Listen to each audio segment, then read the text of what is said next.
السلام علیکم ورحمۃ اللہ وبرکاتہ نحمده ونصلی علی رسولہ الکریم اما بعد الحمد للہ نحمده ونستعینه ونستغفره ونؤمن به ونتوکل علیہ ونعوذ باللہ من شرور انفسنا ومن سیئات اعمالنا من يهده الله فلا مضل له ومن يضلله فلا هادي له ونشهد ان لا اله الا الله وحده لا شريك له ونشهد ان سيدنا ومولانا محمدا عبده ورسوله صلی اللہ علیہ وعلى آلہ واصحابہ وبارک وسلم تسلیما کثیرا کثیرا اما بعد فاعوذ باللہ من الشیطان الرجیم بسم اللہ الرحمن الرحیم ومن احسن قولا ممن دعا الى اللہ وعمل صالحا وقال اننی من المسلمین صدق اللہ العظیم۔ قابل احترام بھائیوں، دوستوں اور بزرگوں، مختصر وقت میں مختصر اہم بات عرض کرتا ہوں۔ اللہ کی طرف جو آدمی کسی کو بلائے، جسے داعی کہتے ہیں، تو اس کی بنیادی صفت ہے کہ اس کے اخلاق بہت اونچے ہونے چاہیے۔ یہ بنیادی صفت ہے، جسے قرآن میں کہا گیا وَإِنَّكَ لَعَلَىٰ خُلُقٍ عَظِيمٍ، اب بہت اونچے اخلاق پر ہیں۔ حالانکہ رسول صلی اللہ علیہ وسلم نماز بھی پڑھتے تھے، اب تہجد بھی پڑھتے تھے، اب حج بھی کرتے تھے، اب غزوات میں بھی جاتے تھے، سب روزہ بھی رکھتے تھے، لیکن کسی چیز کو بھی قرآن نے اتنا ہائی لائٹ نہیں کیا، اخلاق کو کہا وَإِنَّكَ لَعَلَىٰ خُلُقٍ عَظِيمٍ۔ چنانچہ رسول اللہ صلی اللہ علیہ وسلم نے ٹاپ اخلاق برتے، ہمیں بھی، ہم جس کو بھی دعوت دیں گے اس کے ساتھ اخلاق والا معاملہ ہم کریں گے۔ حضور صلی اللہ علیہ وسلم کے پاس کئی ایسے لوگ آئے۔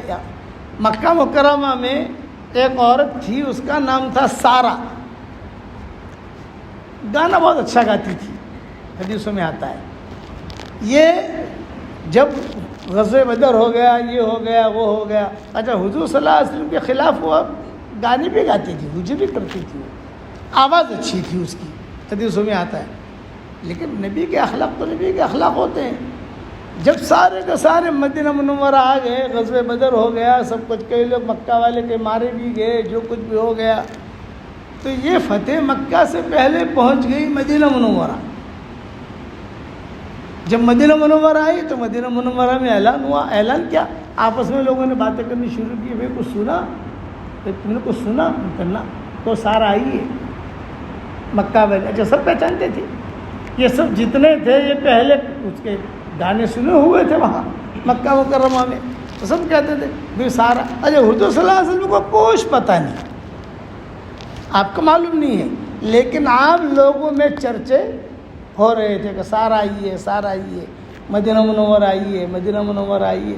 آپ صلی اللہ علیہ وسلم کو کچھ پتہ نہیں، امہات المومنین کو کچھ پتہ نہیں، یہاں تک کہ عورتوں کے ذریعے سے باتیں چلتے چلتے چلتے امہات المومنین تک پہنچی۔ امہات المومنین بھی پہچانتی تھی، یہ قریش تھی، وہ بھی مکہ کی رہنے والی ہے، وہ بھی مکہ کی رہنے والی۔ یہ حتیم جو ہے، حتیم کے پاس وہاں اس کا خیمہ لگتا تھا رات کے وقت میں، اور وہ گانا گاتی تھی۔ اشعار جتنے بھی عمرہ والے آتے تھے بے ایمان دور دور سے، تو پہلے سے اس کی قیمت وغیرہ دے دیتے تھے، بھائی فلاں رات ہماری، فلاں رات ہماری، فلاں رات ہماری، رات بھر ہمیں گانے سنانا۔ حضور صلی اللہ علیہ وسلم کے کان میں بھی آوازیں پڑتی تھی، آپ پوچھتے تھے مکہ میں بھی یہ کون ہے، یہ آواز آتی ہے یہاں سے۔ لیکن چونکہ ابھی اسلام کو اتنا عروج ہوا نہیں تھا، اس لیے کچھ بول نہیں سکتے تھے، یہ سارا مدینہ منورہ آ گئی، جانتے سب تھے۔ تو ماؤں نے تذکرہ کیا رسول صلی اللہ علیہ وسلم سے، حضرت کو سنا آپ نے؟ نہ، سارا آئی ہے۔ کون سارا؟ ارے وہ سارا جو گانا بہت اچھا گاتی تھی مکہ میں۔ اچھا، ارے یہاں کیوں آئی؟ خدا نخواستہ کہیں یہاں کوئی بگاڑ پیدا نہ کرے، کوئی اڈا نہ بنائے یہاں مدینہ منورہ کے اندر. یہ باتیں ہوئی آئی ہے وہی ختم ہو گئی.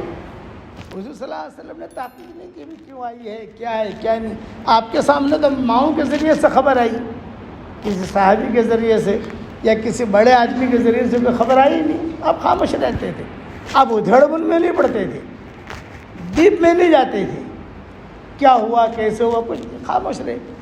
ایک دن ایسا ہوا کہ حضور صلی اللہ علیہ وسلم بیٹھے ہوئے ہیں مجلس میں، اور یہ سارا جو ہے سب کے سامنے آپا بن کر آ گئی، اوڑھنی اوڑھ کر یہ اوڑھ کر. صحابہ نے دیکھا، صحابہ تو پہچانتے تھے کہ پہلے شرک کی حالت میں ان لوگوں نے بہت گانے سن رکھے تھے.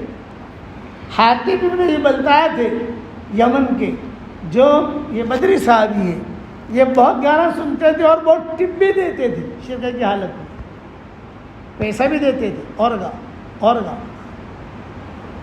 اب حضور صلی اللہ علیہ وسلم کی نظر اٹھائی حضور نے، اچھا یہ کون ہے؟ پھر حضور نے خود نے کہا انت سارا، تو سارا ہے؟ ہاں. تو آپ نے جواب پوچھا جیت مہاجرہ، یہ اخلاق پر بتا رہا ہوں، ٹاپ اخلاق. حالانکہ حضور کے ساتھ حضور صلی اللہ علیہ وسلم کی ہجوم میں اس نے جو ہے گانے گائے ہیں اور بڑے یعنی خطرناک گانے گائے ہیں حضور صلی اللہ علیہ وسلم کی مخالفت کے اندر، سب پتہ ہے حضور صلی اللہ علیہ وسلم کو. لیکن کیا پوچھ رہے ہیں جیت مہاجرہ، ہجرت کر کے آئی ہو؟ نہیں.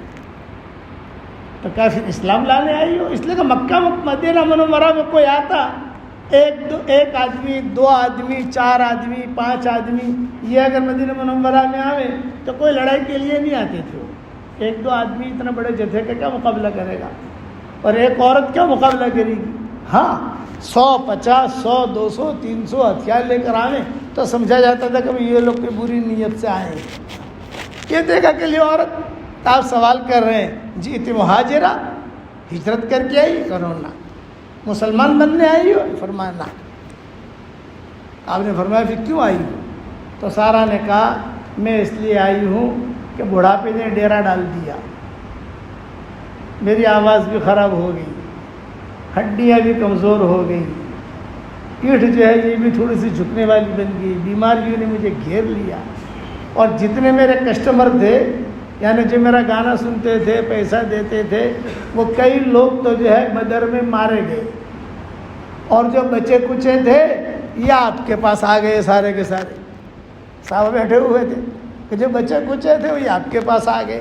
اب میرے لیے روزی روٹی کا کوئی انتظام نہیں رہا. تو آپ نے جھڑکا نہیں، بھاگ یہاں سے، کیوں آئی ہے؟ اور یہ نہیں. آپ نے فرمایا اچھا تو کیوں آئی ہو؟ فرمایا حضرت میری کچھ مدد کرو، یہ مدد لینے آئی ہوں. تو رسول اللہ صلی اللہ علیہ وسلم نے وہیں بیٹھے بیٹھے اعلان کیا ہاں ضرور میں تیری مدد کروں گا، ضرور مدد کروں گا. اور کہا میں مسلمانوں پر کوئی بوجھ نہیں ڈالوں گا. یہ نہیں کہ مسلمان تم بھی نکالو، نہ میں بنی قریش جو ہے، قریش میرے گھر والے جس میں حضرت علی ہے، حضرت عباس ہیں، فضل ابن عباس ہیں، ان لوگوں کو کہوں گا بھی قریش میرے رشتہ دار تم کو جمع کرو. چنانچہ چادر بچھائی گئی اور قریش نے جو ڈالنا تھا وہ ڈالا، امہات المومنین نے بھی ڈالا، حضور صلی اللہ علیہ وسلم نے بھی ڈالا، اور حضور صلی اللہ علیہ وسلم نے کہا کہ لے سارا یہ لے کر تو چلی جا. یہ اخلاق آج ہمارے زمانے میں ہوتا تو اللہ معاف فرمائے، اگر اس وقت میں جتنے بھی معمولی سے کھانے میں نمک بھی زیادہ پڑ جائے تو بیوی پر اتنا غصہ ہوتا ہے، ارے تو نے نمک زیادہ ڈالا، یہاں ملی ہے اوپر مت ملنا، اتنا غصہ ہوتا ہے آدمی. اور وہاں سب معلوم ہے اس نے یہ کیا. آپ نے جو ہے خوب مال دیا، یہ دیا، جاؤ لے جاؤ، کوئی بات نہیں، جاؤ. انک لعلی خلق عظیم. فتح مکہ کے موقع پر اس کے بارے میں ایک بات صحابہ نے کہا کہ اسے قتل کر دیا جائے، اس لیے کہ اس نے آپ کے خلاف بہت یعنی آپ کے خلاف بہت باتیں کہی ہیں. آپ نے فرمایا نہیں، معاف کر دو اس کو. پھر مسلمان ہوئی اور بقیع میں آ کر دفن ہوئی. حالات ایسے چلے کہ بقیع ماں کا دفن ہوئی. یہی آیت نازل ہوئی یا ایھا الذین آمنوا لا تتخذوا عدوی وعدوکم اولیاء تلقون الیہم بالمودہ. یہ آیت جو ہے یہ سارا کے بارے میں نازل ہوئی ہے، کیونکہ سارا کا اور عادی اور وہ صحابی جو تھے ان کا بہت زیادہ تعلق تھا حاتم بن بلتعہ کا، بہت پرانا تعلق. پرانا تعلق کا مطلب اب تو مسلمان، یہ تو مسلمان ہے، بدری ہے، وہ تو مشرکہ ہے، لیکن پرانی یادیں. جب وہ نکلنے لگی سارا تو حاتم بن بلتعہ نے پوچھا سارا مکہ مکرمہ کب جا رہی ہو؟ اور بس 1-2 دن میں جا رہی ہوں. اچھا میرا ایک پرائیویٹ کام ہے، کرو گی؟ ہاں کروں گی. تم کہاں ٹھہری ہو؟ کسی کا نام لیا، نام مجھے یاد رہا نہیں، کوئی یہودی تھا، میں وہاں ٹھہری ہوئی ہوں، تم وہاں آ جانا. یا حاتم بن بلتعہ وہاں پہنچ گئے. حضور صلی اللہ علیہ وسلم کو کچھ پتہ نہیں، آپ کو کچھ پتہ نہیں کہ باتیں ہوئی ہیں دونوں کی. اور وہاں پہنچ کر کہا بس پرائیویٹ کام اتنا ہے کہ میرا خط ہے، تم چپکے سے مکہ کے جو بڑے بڑے چودھری ہیں ان کو دے دینا. خط دے دیا حاتم بن بلتعہ نے، اگر کسی کو پتہ نہ چلے. اگر بہت اچھا، اس نے اپنے چوٹی میں چھپا لیا اور حاتم بن بلتعہ آ گئے مسجد کے اندر. کسی کو پتہ نہیں کہ چپکے سے انہوں نے خط دیا ہے. اور خط کیا تھا اس میں؟ خط میں یہ تھا کہ وہ فتح مکہ کی تیاریاں ہو رہی تھی، تو وہ سارا راز انہوں نے لکھ دیا حاتم بن بلتعہ نے. یہ آیت نازل ہو گئی حضرت آپ تو سارا کا اکرام کر رہے ہیں، یہ کر رہا، یہ ہو رہا، لیکن وہ گئی ہے کچھ لوگوں کو بھیجو دلی سے خط منگوا لو. چنانچہ آپ نے فرمایا ابھی وہ جو کل عورت آئی تھی نا سارا، وہ گئی ہے اور اس کو کوئی پکڑ کے لانا تو نہیں ہے، لیکن اس کے پاس ایک خط ہے، وہ خط لے آؤ.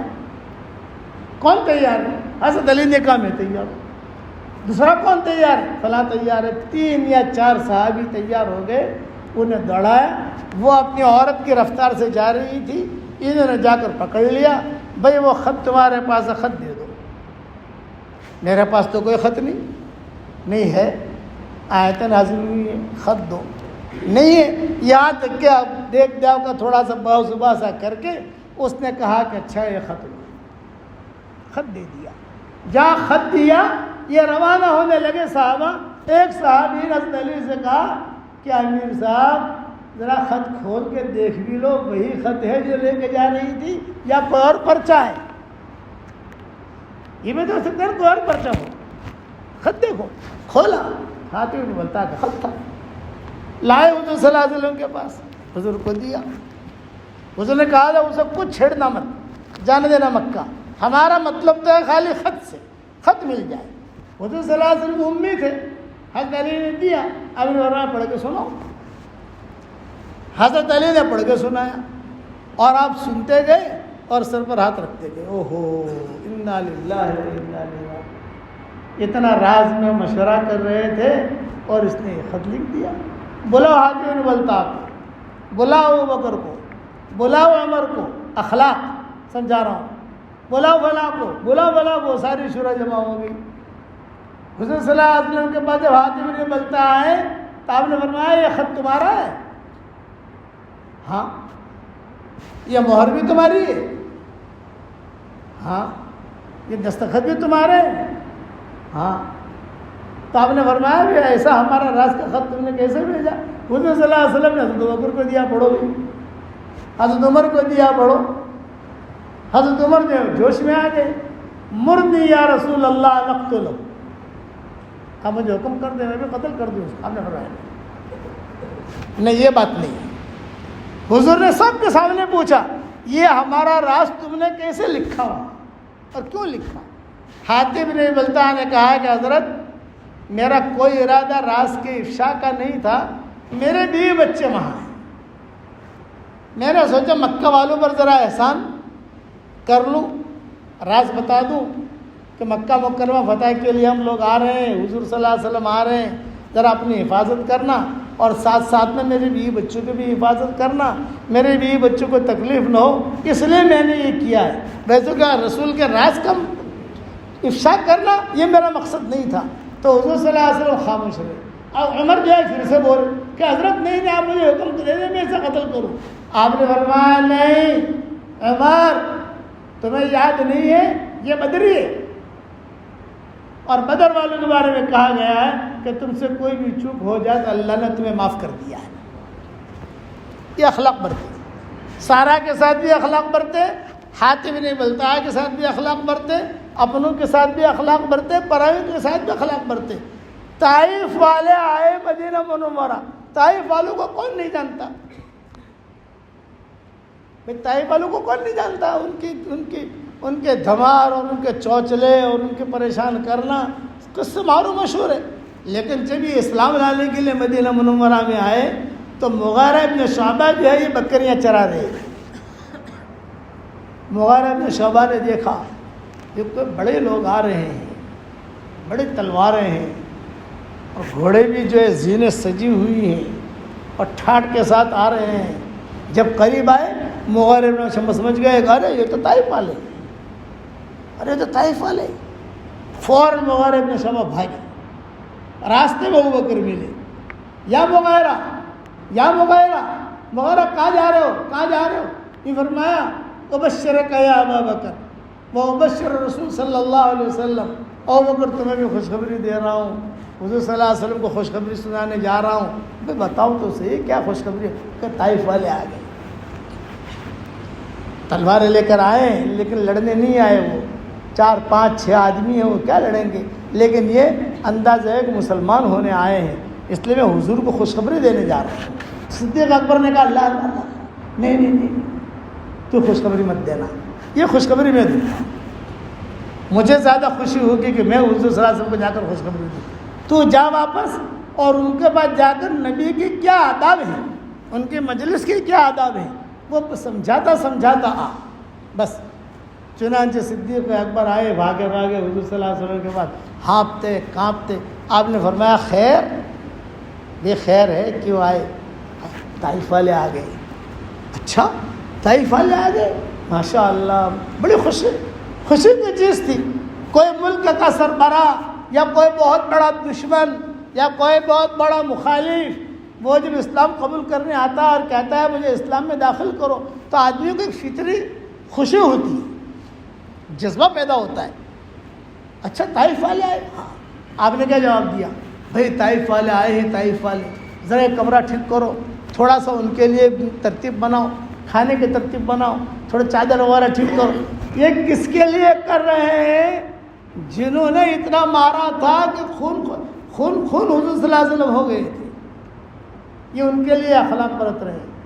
اور وہاں مغیرہ ابن شعبہ سمجھاتے آ رہے ہیں, دیکھو اللہ کے رسول ہیں, ادب کے ساتھ بیٹھنا, تلواریں مسجد کے باہر رکھنا اور پاؤں پھیلا کر مت بیٹھنا, اور ادب ان کا ضروری ہے, سمجھاتے. اور وہ کیا کہتے تھے؟ ہاں ٹھیک ہے, ہاں ٹھیک ہے. بعض لوگ ہوتے ہیں وہ کہیں گے ہاں ٹھیک ہے, کرنا ورنا کچھ نہیں, ہاں ٹھیک ہے, ہاں ٹھیک ہے. وہ ایسے ہی کہتے آ رہے تھے, ہاں ٹھیک ہے ٹھیک ہے, یہاں تک کہ رسول اللہ صلی اللہ علیہ وسلم کے پاس آئے. آپ بیٹھے ہوئے, ابوبکر بیٹھے ہوئے, عمر بیٹھے ہوئے, عثمان, علی, سارا قافلہ بیٹھا ہوا. طائف والے آئے. جب طائف والے آئے اور طائف والوں نے آتے ہی صحابہ کہتے تھے مغیرہ ابن شعبہ نے جتنا سمجھایا تھا ایک بات بھی انہوں نے نہیں مانی. انہوں نے کہا تھا تلوار باہر رکھنا, تلوار لے کر آ گئے. نیزے باہر رکھنا, نیزے لے کر آ گئے. انہوں نے فرمایا کہ حضور صلی اللہ علیہ وسلم کے سامنے پاؤں مت پھیلانا. آتے ہی تلوار دھڑا دھڑ یوں زمین پر ڈالی اور ٹیک لگا کر پاؤں پھیلا کر بیٹھ گئے. حضور نے کوئی برا نہیں کہا. آپ نے ایک ہی سوال کیا, بھائی کیوں آئے ہو آپ لوگ؟ ظاہر آدمی پوچھے گا تو صحیح, آپ لوگ کیوں آئے ہو؟ یہ فرمایا ہے کہ ہم آئے ہیں کچھ آپ کی باتیں سننے کے لیے, اور آپ کی ہمارے پرانی رنجشیں بھی ہیں جو بھی ہیں وہ, لیکن یہ کہ کل بات کریں گے. ابھی تو ہمارے لیے کھانے کا انتظام کرو اور ہمارا خادم مقرر کرو, اور خادم ہمارے لیول کا ہونا چاہیے. یہ نخرے دیکھو. لیکن حضور صلی اللہ علیہ وسلم کیا کہہ رہے ہیں؟ ہاں ہاں ٹھیک ہے ٹھیک ہے. بھائی بتاؤ کون خدمت کرے گا ان کی؟ ایک صحابی طے ہوئے, یہ کرے گا. نہیں یہ تو ہمارے لیول سے نیچے کا ہے. اچھا یہ آدمی یہ بھی ہمارے لیول سے نیچے کا ہے. تو تم کس کو چاہتے ہو یہ بتاؤ آپ کی خدمت کے لیے. یہ فرمایا خالد ابن سعید، یہ بڑے اونچے گھرانے کے تھے. خالد ابن سعید، خالد ابن ولید نہیں، خالد ابن سعید یہ اموی تھی. یہ لڑکا جو کھڑا ہے خالد ابن سعید یہ ہماری خدمت کرے گا. آپ نے فرمایا خالد ابن سعید تمہاری ڈیوٹی ہے، ان کی خدمت کرو اور ان کو کھانا کھلاؤ. اور آپ نے مدینہ میں اعلان کیا ان کے لیے کھجورے لاؤ، ان کے لیے دودھ لاؤ، ان کے لیے پنیر لاؤ. یہ کس کے لیے کہہ رہے ہیں؟ ان لوگوں کے لیے جنہوں نے ستایا تھا. چنانچہ خالد ابن سعید خدمت میں لگے. ان طائف والوں نے بلایا خالد ابن سعید کو، کھانا جو بھی آئے گا پہلے تو کھائے گا، اس کے 1 گھنٹے کے بعد ہم کھائیں گے. ہو سکتا ہے کہ پرانی بھڑاس نکالنے کے لیے کھانے میں زہر ملا دو تو کہ زہر کا اثر 1 گھنٹے کے بعد ہوتا ہے. تو خالد بن سعید کہتے تھے وہ چکتے چکتے میرا پیٹ بھر جاتا تھا. دودھ آوے تو پہلے مجھے پلاتے تھے، پانی آوے تو پہلے مجھے پلاتے تھے، کھانا آوے تو مجھے کھلاتے تھے، روٹیاں آوے ہر روٹی میں سے تھوڑا تھوڑا ٹکڑا میرے سامنے وہ 10 روٹی ہے، اس میں سے کھا، ایک طرف رکھ، اس میں سے کھا، اس میں سے کھا، اس میں سے کھا. تو اس میں میرا پیٹ بھر جاتا تھا. پھر یہ لوگ کھاتے تھے، ایسے رکھنے والے تھے. چنانچہ روایت میں اب جو ہے حضور صلی اللہ علیہ وسلم خاموش. دوسرے دن آپ گئے اخلاق، یہ فرمایا حامد تھکن بکن اتر گئی؟ ہاں اتر گئی. بتاؤ کیوں آئے ہو؟ یہ کہا مسلمان ہونے آئے ہیں لیکن ہماری کچھ شرطیں ہیں. آپ نے فرمایا بتاؤ. یہ فرمایا کہ ہم جو ہے 6 مہینہ تو اللہ کی عبادت کریں گے اور 6 مہینہ بتوں کی پوجا پاٹ کریں گے. آپ نے فرمایا نہیں، یہ نہیں ہوگا. اور بتاؤ کہ حضرت 9 مہینہ اور 3 مہینہ کر لو. 9 مہینہ اللہ کی عبادت، 3 مہینہ بتوں کی. آپ نے فرمایا نہیں. انہوں نے کہا 10 اور 2 کر لو، نہیں. 11 اور 1 کر لو، نہیں. یہ کہا کم سے کم جو اتنے سالوں سے بتوں کی پوجا پاٹ کی ہے، یہ ہم پوجا پاٹ نہیں کریں گے تو یہ بت ہم سے ناراض ہو جائیں گے. تھوڑا ٹائم دے دو ہم کو، کر سال میں 1 مرتبہ ہم خالی بتوں کی پوجا پاٹ کریں. آپ نے کہا 1 گھڑی بھی نہیں، 1 منٹ بھی نہیں، اس کی اجازت نہیں. بلکہ آپ نے ایک جملہ کہا ان بتوں کو تو تمہیں توڑنا پڑے گا. یہ آپ نے فرمایا ارے نا نا نا نا نا ہم کیسے توڑیں، ہم نہیں توڑیں گے. تو آپ نے فرمایا کوئی بات نہیں، تم مت توڑنا، ہم توڑیں گے. اس پر حضور نے علی کو بھیجا طائف بت توڑنے کے لیے، جاؤ وہاں جا کر تم اس کو توڑو، ختم کرو. یہ بات ختم ہو گئی. حضرت ایک شرط اور ہے، بتاؤ. میں کہا شرط یہ ہے کہ ہم جو ہے نماز نہیں پڑھیں گے. یہ رکوع کرنا، سجدہ کرنا، یہ کرنا، وہ کرنا، یہ کیسا ہے؟ آپ نے ایک جملہ فرمایا لا خیر فی دین لا رکوع فیہ. لا خیر فی دین لا رکوع فیہ. اس دین میں کوئی خیر نہیں ہے جس میں رکوع نہ ہو. نماز تو پڑھنی پڑے گی. تو انہوں نے کہا اچھا نماز پڑھیں گے لیکن فجر میں عشاء کی نہیں پڑھیں گے. فجر میں نیند بہت آتی ہے اور عشاء میں ہماری عادت ہے شراب وغیرہ پینے کی، تو ہم ذرا شراب وغیرہ پی کر ہم مست ہو کر سو جاتے ہیں. یہ 2 نمازیں نہیں. آپ نے فرمایا 5 نمازیں تمہیں پڑھنی پڑے گی. اچھا ٹھیک ہے. اب وہ لوگ مسلمان ہو گئے، یہ طائف والے. مسلمان ہونے کے بعد وہاں گئے. یہی طائف والوں میں سے محمد ابن قاسم پیدا ہوئے. اور وہی محمد ابن قاسم نے یہاں ہمارے ہندوستان سندھ کے اندر کام کیا. ہوتے ہوتے ہوتے ہوتے ہوتے آج اللہ تعالیٰ نے اسلام یہاں تک پہنچایا. یہ حضور صلی اللہ علیہ وسلم کے اخلاق تھے. اسی وقت اگر حضور صلی اللہ علیہ وسلم سختی کا معاملہ کر دیتے، چلے جاؤ یہ بات نہیں سنتے ہم، یہ معاملہ یہاں تک نہ پہنچتا. اس لیے میں نے عرض کیا یہ بنیادی چیز ہے اخلاق برتنا. ابو ہریرہ کی ماں جو تھی مشرکہ تھی اور ابو ہریرہ مسلمان. ایک ہی گھر میں دونوں رہتے تھے مدینہ منورہ میں. بعد میں ان کی شادی ہوئی ابو ہریرہ کی، بہت بعد میں شادی ہوئی، لیکن گھر مدینہ کا یہ حال یہ تھا، ایک چارپائی اماں کی، ایک چارپائی ابو ہریرہ کی. اور رات بھر دونوں ماں اور بیٹے جو ہے آپس میں حضور صلی اللہ علیہ وسلم کے بارے میں سوال جواب کرتے رہتے. ابو ہریرہ تعریف کرتے اور ماں جو ہے برائی کرتی. ابو ہریرہ تعریف کرتے, ماں جو ہے برائی کرتی. ایک دن ماں نے کچھ سخت جملے کہہ دیے ابو ہریرہ کو. ابو ہریرہ کو برداشت نہیں ہوا, بھاگے بھاگے بھاگے حضور صلی اللہ علیہ وسلم کے پاس آئے. حضرت میری ماں کے لیے بد دعا کر دیا, میری ماں کے لیے بد دعا کر دی. کیا ہوا؟ یہ کہا, یہ کہا, یہ کہا, یہ کہا. آپ نے ہاتھ اٹھائے اور ایک جملہ کہا, اللہم اہد ام ابی ہریرہ, اے اللہ ابو ہریرہ کی ماں کو ہدایت دے, اے اللہ ابو ہریرہ کی ماں کو ہدایت دے. بس ابو ہریرہ کہتے ہیں میں رو دیا. واپس آیا, ایک ہی کمرہ تھا, دروازہ بند اور پانی گرنے کی آواز آ رہی ہے. ماں نے پہچان لیا ابو ہریرہ آیا ہے. کہا مہلن یا ابا ہریرہ, مہلن یا ابا ہریرہ. ابو ہریرہ ٹھہرنا آنا مت, ٹھہرنا آنا مت. میں درخت کے نیچے کھڑا ہو گیا. چنانچہ ابو ہریرہ رضی اللہ تعالیٰ عنہ فرماتے ہیں میری ماں نے دروازہ کھولا, اپنی اوڑھنی وغیرہ ٹھیک کی, بال وغیرہ ٹھیک کیے, اور پانی پڑا ہوا تھا, اور دروازہ کھولتے ہی میری ماں نے کہا اشہد ان لا الہ الا اللہ واشہد ان محمد رسول اللہ. یہ اخلاق. ابو ہریرہ کہتے ہیں میں نے جو سنا میں گھر میں داخل نہیں ہوا, واپس گیا حضور صلی اللہ علیہ وسلم کے پاس تشریف فرماتے. ابو ہریرہ نے کہا کہ حضرت روتا ہوا آیا تھا اور ہنستا ہوا واپس آ رہا ہوں. کہ کیا ہوا؟ ماں مسلمان ہو گئی. شفقت. اس لیے یہ کچھ قصے میں نے بیان کیے ہیں. اچھا یہ تو میں نے مختصر بیان کی. میں نے میری کتاب بکھرے موتی میں اس قسم کے قصے بہت جمع کیے ہیں, ایک نہیں بہت جمع کیے. ایک ایک کو معاف کرتے گئے. کوئی بات نہیں, کوئی بات نہیں, کوئی بات نہیں. فتح مکہ ہوا, ابو سفیان نے آ کر کہا کہ حضرت مجھے معاف. آپ نے فرمایا بالکل معاف. حضرت عباس نے کہا کہ حضرت ذرا تھوڑا سا چودھری جیسا ہے, تھوڑا اس کی عزت ہو, ایسا آپ اعلان فرمائیں. تو حضور صلی اللہ علیہ وسلم نے کہا من دخل دار ابی سفیان فهو آمین. ابو سفیان کے گھر میں کوئی داخل ہو جائے اسے امن مت مارو اس کو.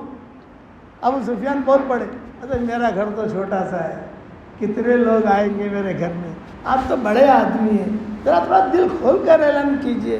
آپ نے فرمایا من اغلق بابہ فہو آمین. اپنے گھر کا دروازہ بند کر لے اسے امن مت مارو اس کو. ابو سفیان نے کہا کہ تھوڑا سا اور.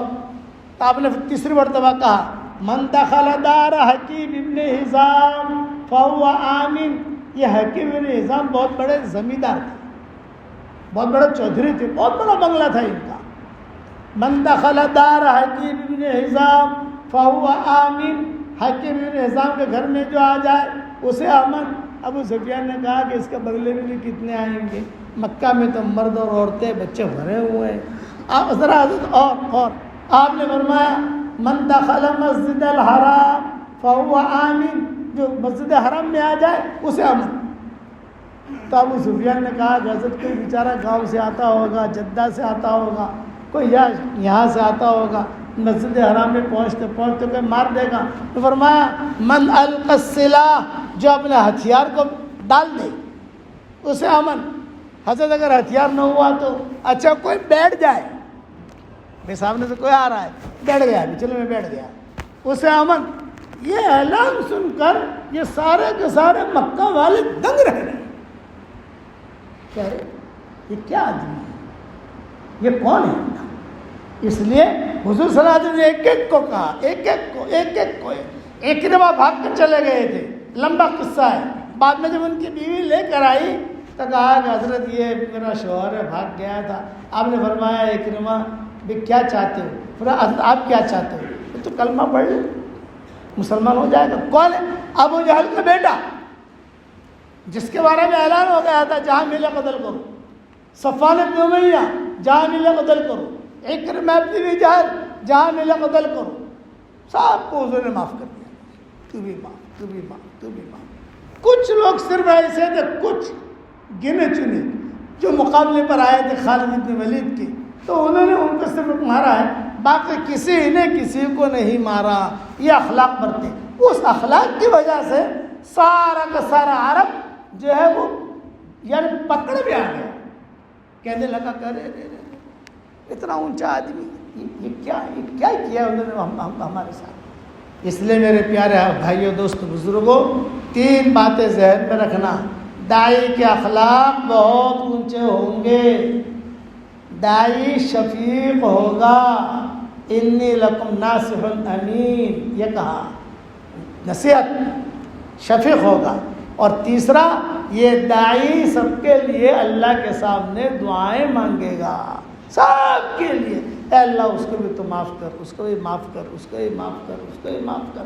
چنانچہ ہندا جو تھی وہ کہتی تھی کہ جب ابو سفیان نے اعلان کر دیا بھائی باپ میں تو مسلمان ہو گیا ہوں، یہ ہندا بڑی خطرناک تھی، اس نے سب کے سامنے ابو سفیان کی مونچھیں پکڑ کر، ابو سفیان کی بیوی تھی تو اس نے فوراً اس کو پچھاڑا ابو سفیان کو، اور سارے مجمع کے سامنے کہا او مکہ کے نوجوانوں میرے شوہر کو قتل کرو، کالا نامرد اقتل الدسم الاحمش، یہ کالا نامرد ہے، اسے قتل کرو، اسے۔ اتنے دن حضور سے لڑتے رہے، آج ہم یہ کریں گے تو ابو سفیان کیا کہتے تھے، اے بچوں یہ بڑھیا کی بات مت ماننا، سب مر جاؤ گے تم، اس کی بات مت ماننا، میری بات ماننا، یہ اللہ کے نبی ہیں۔ بعد میں یہ ہندا بھی مسلمان ہو گئی۔ اس لیے 3 باتیں مختصر وقت میں عرض کر دی، اخلاق، شفقت، اور رات کو اللہ کے سامنے رونا۔ کرو گے انشاءاللہ بھائی؟ اور یہ چیز بغیر اللہ کے تعلق کے نہیں ملتی، بغیر الا اللہ کے نہیں ملتی، بغیر کلمے کے، بغیر ضربے لگائے نہیں ملتی۔ اس کے لیے خوب ذکر کا اہتمام ہو، دعاؤں کا اہتمام ہو۔ اور میں نے 3 نصیحتیں کی تھی ابھی عصر کے بعد بچوں کو، وہی آپ کو بھی کرتا ہوں۔ یعلم سرکم، اللہ ہمارا باطن جانتا ہے، وجہرکم، ہمارا ظاہر بھی جانتا ہے، وَيَعْلَمُ مَا تَكْسِبُونَ، ہم جو کرتے ہیں وہ بھی اللہ کو معلوم ہے، چھپا ہوا نہیں ہے۔ اللہ کے ساتھ اپنا معاملہ کلیئر کرو، اگر چوک ہو جائے استغفار کرو، استغفار کا دروازہ کھلا ہوا ہے۔ صحیح حدیث میں آتا ہے 24 گھنٹہ اللہ اپنا دونوں ہاتھ پھیلاتے ہیں، 24 گھنٹہ۔ ان اللہ یبسط یدہ باللیل لمسیء النہار ویبسط یدہ بالنہار لمسیء اللیل، رات میں اللہ ہاتھ پھیلاتے ہیں اور کہتے ہیں وہ دن کے گنہگار آ جا میں تجھے معاف کر دوں، دن میں اللہ ہاتھ پھیلاتے ہیں اور کہتے ہیں اے رات کے گنہگار آ جا میں تجھے معاف کر دوں، کیا بچا؟ اللہ تعالیٰ خود کہتے ہیں۔ بلکہ بعض حدیثوں میں کتابوں میں یہ بھی لکھا ہے گناہ ہو گیا، اب آدمی کیا کہتا ہے، یہ کہے گا اللہ مجھے معاف کر دے، تو اس نے کہا اے اللہ، آگے بھی کچھ بولا نہیں، دل میں کیا ہے مجھے معاف کر دے کہنا ہے، اس نے کہا اے اللہ، اللہ جواب دیتے جا معاف کر دیا۔ کریم ان اتیتنی لیلا قبلتک ان اتیتنی نہارا قبلتک تبارزنی بالمعاصی فی النہار وانا اکلؤک علی فراشک فی اللیل، رات میں آئے گا میں تجھے قبول کر لوں گا، دن میں آئے گا تو میں تجھے قبول کر لوں گا، گھبرا مت۔ چوک ہو گئی۔ میرے والد صاحب رحمۃ اللہ علیہ بہت پیاری بات فرماتے تھے، بیٹا ہم فرشتے نہیں ہیں کہ ہم سے گناہ نہ ہو، یہ ابا کہتے تھے، اور ہم شیطان بھی نہیں ہیں کہ ہم توبہ نہ کریں، فرشتوں سے گناہ نہیں ہوتا اور شیطان جو ہے وہ توبہ نہیں کرتا، ہم تو انسان ہیں، گناہ ہوگا فوراً توبہ کرو۔ جہاں گناہ ہو گیا، گناہ کی مثال ہے جراثیم کی، گناہ کی مثال ہے جراثیم کی، اور توبہ کی جو مثال ہے وہ اینٹی بائیوٹک کی۔ جراثیم آتے ہیں تو اینٹی بائیوٹک لیتے ہی نہیں لیتے، بعض اینٹی بائیوٹک بہت ہائی لیول کی ہوتی ہے۔ ہم حج جو ہم کرتے ہیں مکہ مکرمہ میں، تو ہمیں جو حج کراتا ہے بادشاہ کا ڈرائیور ہوتا ہے علی اللحیانی، اس نے ہمیں قصہ سنایا، اس نے حج میں ہم بیمار ہو گئے، کئی لوگ جو ہے عربوں کے ساتھ حج تھا ہمارا، طبیعت بہت خراب ہے، تو ایک ڈاکٹر شریف ہے، مصری ہے، یہ شاہی ڈاکٹر ہے، میں نے ان ساتھیوں سے کہا کہ ڈاکٹر شریف کو ذرا بلا لو، کوئی دوائی دے دے۔ مینا میں پہلا دن اور بخار اور سردی اور نزلہ. ڈاکٹر شریف آئے اور ڈاکٹر شریف نے جو یہ دیکھا انشاءاللہ شیخ خیر انا جبت دوا. قریب کے خیمے میں ٹھہرے ہوئے تھے. انا جبت دوا. وہ دوائی لے کر آئے, صرف ایک گولی لے کر آئے, ایک بس ابھی کھا لو انشاءاللہ طبیعت ٹھیک ہو جائے گی. میں نے کہا ایک گولی؟ یہ کہا ہاں, یہ ہمارے یہاں بادشاہ وغیرہ جب بیمار ہوتے ہیں ہم ایک گولی دے دیتے ہیں. ایک گولی کھانے سے 6 مہینے کی بیماری نہیں آتی. ایک گولی. ارے میں نے کہا ہمارے ہندوستان میں تو 15 گولیاں دیتے ہیں یار. صبح اتنی کھانا, دوپہر کو اتنی کھانا, رات کو اتنی کھانا, شام کو اتنی کھانا. اللہ مولانا یہ اینٹی بایوٹک جو ہے بہت ہائی لیول کی ہے اور غیر مضر ہے. آپ ایک گولی کھا لو. تو واقعی وہ جو گولی کھائی تو آہستہ آہستہ سب بخار وغیرہ, ایک گولی بخار وغیرہ, اور بولے کہ آپ 8 مہینے تک تو جوان رہیں گے انشاءاللہ. کیونکہ یہ بڑے بڑے جتنے امیر ہوئے ان کو یہی دوا دیتے ہیں. وہاں سے چکم لا نہیں سکتے لیکن اجازت لے کر لاتے ہوئے حج میں جانے ہیں. حاجی بیمار ہوا تو وہ لوگ نہیں دیتے ہیں. حالانکہ دینے کی اجازت نہیں ہے حکومت کی طرف سے, لیکن ہم چونکہ ڈاکٹر ہیں, اسپتال میں ذمہ دار ہیں. میں نے ایک بولی کہا اسے تیرے قبر گناہ جو ہے یہ جراثیم ہے اور کلمہ جو ہے یہ ہائی لیول کا اینٹی بایوٹک ہے.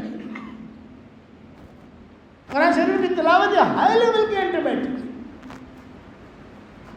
وَمَن يَعْمَلْ سُوءًا أَوْ يَظْلِمْ نَفْسَهُ ثُمَّ يَسْتَغْفِرِ اللَّهَ يَجِدِ اللَّهَ غَفُورًا رَحِيمًا. کتنے پیاری آیت ہے. وَمَن يَعْمَلْ سُوءًا أَوْ يَظْلِمْ نَفْسَهُ ثُمَّ يَسْتَغْفِرِ اللَّهَ يَجِدِ اللَّهَ غَفُورًا رَحِيمًا. گناہ ہو گیا, اپنے پر ظلم کیا, تو وہ جو ہے وہ استغفار کرے تو اللہ کو غفور رحیم پائے گا. اللہ وعدہ کرتا ہے معاف کر دوں گا, تو گھبرا مت, تو معافی تو مانگ. اس لیے اگر ہم سے چوک ہو جائے, اسی لیے ہمارے مشائخ کیا کہتے ہیں, اٹھتے بیٹھتے اے اللہ معاف کر دے, اے اللہ معاف کر دے, اے اللہ معاف کر دے. بہت خوش قسمت ہے وہ آدمی کہ حشر کے میدان میں اس کے نامہ اعمال میں استغفار زیادہ ہو. یہ اٹھتے بیٹھتے ہم معافی مانگو, اے اللہ معاف کر دے, اے اللہ معاف کر دے, اے اللہ معاف کر دے, اے اللہ معاف کر دے. کرو گے انشاءاللہ. اس لیے یہ مختصر وقت میں مختصر نصیحت کی باتیں کی. اللہ تعالیٰ آپ کو بھی عمل کرنے کی توفیق عطا فرمائے, مجھے بھی عمل کرنے کی توفیق عطا فرمائے. پھر صبح شام کی جو دعائیں ہیں, صبح شام کے اذکار ہیں, دھیان کے ساتھ آدمی پڑھے, نماز دھیان کے ساتھ پڑھے, مزہ آئے گا. قرآن پڑھنے والا اللہ سے بات کرتا ہے. اب اس طریقے سے پڑھو تو مزہ آئے گا. کرو گے انشاءاللہ بھائی. اللهم صل على محمد وعلى آل محمد كما صليت على إبراهيم وعلى آل إبراهيم إنك حميد مجيد. اللهم لك الحمد كما أنت أهل, وصل وسلم على سيدنا محمد كما أنت أهل, وافعل بنا ما أنت أهل فإنك أهل التقوى وأهل المغفرة. اللهم لا تردنا خائبين, اللهم لا تردنا حازنين, اللهم لا تردنا خاسرين, بل ردنا الى دیننا ردا جمیلا. اے اللہ ہمارے گناہوں کو معاف فرما, اے اللہ ہمارے خطاؤں سے درگزر فرما, اے اللہ اس خانقاہ کو اس ادارے کو تو قبول فرما, اے اللہ ہمارے یہاں آنے کو تو قبول فرما. یہاں جتنے تیرے نیک بندے آرام کر رہے ہیں, نیک بندیاں آرام کر رہی ہیں, جتنے مسلمان مرد اور عورتیں اسلام کی حالت میں دنیا سے رخصت ہوئے ہوں, اے اللہ ان سب کے قبروں کو تو نور سے منور فرما, ان کا درجات کو بلند فرما, کروٹوں انہیں آرام نصیب فرما, ان کے ہڈی ہڈی کو جنت نصیب فرما. ہمارے گاؤں میں آنے کو تو قبول فرما, یہاں کے قیام کو قبول فرما, یہاں سے جانے کو قبول فرما. اے اللہ اس سبب کی تو پوری پوری حفاظت فرما. اے اللہ دین کے لیے ہم سب کو دور اور دیر کے لیے تو قبول فرما. اے اللہ اقوام عالم کی ہدایت کے فیصلے فرما, برادران وطن کی ہدایت کے فیصلے فرما. اے اللہ ہمارا کھویا ہوا دین ہمیں واپس دے دے, ہمارا کھویا ہوا قرآن واپس دے دے, ہماری کھوئی ہوئی عزتیں واپس دے دے, کھویا ہوا دعوت کا کام واپس دے دے. ہمیں اور ہماری قیامت تک کے آنے والی نسلوں کو تیرے قرآن سے جوڑ دے, تیرے دین سے جوڑ دے. اے اللہ جو کچھ کہا گیا تو اسے قبول فرما, جو کہنے سے رہ گیا اسے بھی قبول فرما. ہمیں مانگنا نہیں آتا مگر تجھے دینا تو آتا ہے. اپنے کرم سے عطا فرما, اپنے فضل سے عطا فرما. اے اللہ اگر آپ نے ہمارا نام سعید اور نیک بختوں میں لکھا ہو تو ہمارا نام انہیں میں لکھے رکھیو, اور اگر آپ نے ہمارا نام شقی اور بدبختوں میں لکھا ہو تو ہمارا نام ان کی فہرست سے مٹا دینا, اور نیک لوگوں کی فہرست میں ہمارا نام لکھ لینا. لکھنا بھی آپ کا کام ہے, مٹانا بھی آپ کا کام ہے, لوح و قلم بھی آپ کے پاس ہے. پورے فورت قصبے کو تو قبول فرما لے, قرب و جوار کی بستیوں کو قبول فرما لے, قرب و جوار کے علاقوں کو قبول فرما لے, پورے یو پی کو قبول فرما لے. اے اللہ اس مجلس میں فرشتے بھی موجود ہیں اور آسمان تک فرشتے ہی فرشتے ہیں. اے اس مجلس کے فرشتوں, ہمارا رب ہم سے روٹھا ہوا ہے, ہمارے روٹے ہوئے رب کو تم منوا دو, ہمارے روٹے ہوئے رب کو منوا دو. اے اللہ تو بے انتہا برکت کا معاملہ فرما. اے اللہ تیری مخلوق میں سے دنیا میں جو جہاں پریشان حال ہو ان کے پریشانیوں کو دور فرما. اے اللہ جس کی جو حاجت ہو اس کے حاجت کا تو غیب سے تکفل فرما. اے اللہ رسول اللہ صلی اللہ علیہ وسلم کی سفارش تو ہم سب کو نصیب فرما, اور اپنے فضل و کرم سے ہماری دعاؤں کو قبول فرما. جس کے دل میں جو جائز مرادیں ہیں عافیت سے ان کے جائز مرادوں کو پوری فرما کر اس میں خیر کی شکل اور صورتیں پیدا فرما, اور اپنے فضل و کرم سے ہماری دعاؤں کو قبول فرما. سبحان ربک رب العزت عما یصفون وسلام علی المرسلین والحمد للہ رب العالمین.